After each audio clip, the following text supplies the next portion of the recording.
అందరికీ నమస్కారం. ఈరోజు పవిత్రమైన తిరుమల దేవస్థానంలో జరిగిన కల్తీ లడ్డు తయారీ సంబంధించిన అంశం మనం మాట్లాడుతున్నాం. ఈరోజు జగన్మోహన్ రెడ్డి అండ్ టీం ఈరోజు అడ్డంగా దొరికిపోయి కల్తీ నెయ్యితో తయారు చేసి హిందూ భక్తుల మనోభావాలు దెబ్బతీసే విధంగా వాళ్ళు వ్యవహరించారు. ఈరోజు మన తెలుగు ప్రజలే కాదు, భారతదేశంలో ఉన్న భక్తులు కానీ, దేశ విదేశాల్లో ఉన్న హిందూ భక్తులు కానీ మనోభావాలు దెబ్బతీసంగా ఈరోజు కల్తీ నెయ్యిని తయారు చేసి ఏర్పాటు చేసి ఈరోజు లడ్డులో వినియోగించిన విషయాన్ని సుప్రీంకోర్టు నియమించిన సిట్టు నిర్ధారణ చేసింది. దీనిని ప్రజానీకం అందరూ కూడా బాధపడుతున్నారు, మనోభావాలు దెబ్బతిన్నాయి. ఈరోజు ప్రజానీకానికి ఖచ్చితంగా వారు బహిరంగ క్షమాపణ చెప్పుకోవాలి. అదే సమయంలో ఈరోజు మళ్ళీ దాన్ని అడ్డంగా వాదించే విధానం కూడా మనం చూస్తున్నాం. ఈరోజు అన్ని రంగాల్లో ఈ 19 మాసాల్లో గౌరవ ముఖ్యమంత్రి చంద్రబాబు నాయుడు గారి ఆధ్వర్యంలో రాష్ట్రంలో అన్ని రంగాల్లో అభివృద్ధి జరుగుతున్న సమయంలో జగన్మోహన్ రెడ్డి ఈరోజు ఆయన చేస్తున్న అవాకు చవాకులు మనం చూస్తున్నాం. ఈరోజు బెంగళూరు ప్యాలెస్లో ఉండి హాయిగా ఉండి ఈరోజు రాష్ట్రానికి తాడేపల్లి ప్యాలెస్కి అప్పుడప్పుడు వచ్చి ఈ రాష్ట్రానికి సంబంధించిన అంశాలని మళ్ళీ కలుషితం చేసి వెళ్ళిన సందర్భాలు ఉన్నాయి. మీ ద్వారా జగన్మోహన్ రెడ్డికి ఒకటే అడుగుతున్నాను, మీరు ఎప్పుడైనా ఈ 19 మాసాల్లో కనీసం 30 రోజులు, కనీసం 10 రోజులు కంటిన్యూగా ఈ ఆంధ్రప్రదేశ్ రాష్ట్రంలో మీరు నివాసం ఉన్నారా? ఈ రాష్ట్రం కోసం మీకు తెలుసా? రాక్షస పాలన అని చెప్తున్నావు.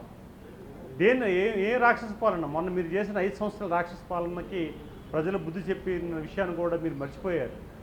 ఈరోజు గౌరవ ముఖ్యమంత్రి చంద్రబాబు నాయుడు గారు, ప్రధానమంత్రి నరేంద్ర మోదీ సహాయ సహకారాలతో, రాష్ట్ర ప్రధానిక సహాయ సహకారాలతో ఈరోజు రాష్ట్రాన్ని అగ్రస్థానంలో నిలపడానికి, మీరు చేసిన అప్పుల్ని తీర్చడానికి, ఒక దశలో రాష్ట్రం సంక్షేమం అభివృద్ధి ఆగిపోయిన సమయంలో అప్పు కూడా ఇవ్వలేని పరిస్థితి కూడా దానిని తనకున్న అనుభవంతో, విజనరీతో, తనకున్న ఆలోచనతో మళ్ళీ ఈరోజు ఒక గాడిలో పెట్టిన సందర్భాలు కూడా చూసుకోవాలి. దానిని మళ్ళీ మీరు దానిని ఇబ్బంది పెట్టే పరిస్థితి. పారిశ్రామిక అభివృద్ధి జరగకూడదని మీకు అసూయ, ఈరోజు పారిశ్రామికవేత్తలు రాకూడదని ఒక ఆందోళన. అందుకే ఈరోజు అన్ని రకాలు చేస్తున్నాం. దావోస్ సంబంధించి, పర్యటన సంబంధించి భారతదేశంలో ఎవరైనా సీనియర్గా ఈరోజు ఎక్కువసార్లు వెళ్ళిన ముఖ్యమంత్రి ఎవరు అంటే గౌరవ చంద్రబాబు నాయుడు గారు.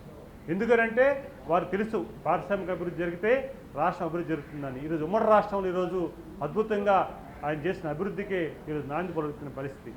ఇలాంటి సందర్భాల్లో జగన్మోహన్ రెడ్డి అండ్ ముఠా టీం అందరూ కూడా మాట్లాడుతున్న సందర్భాలు కూడా మనం చూస్తున్నాం. ఈరోజు ఈ కల్తీ నెయ్యి జరిగిందని దొరికిపోయిన సందర్భాల్లో దాన్ని మలుచుకోవడానికి ఏమీ జరగలేదని మళ్ళీ కూడా మీ మీడియా ద్వారా, లేకపోతే మీకున్న సోషల్ మీడియా ద్వారా మీ వ్యక్తులు మాట్లాడుతుంటే అసలు ఇది ఏం దుర్మార్గమైన మా విషయం అర్థం కాని పరిస్థితి.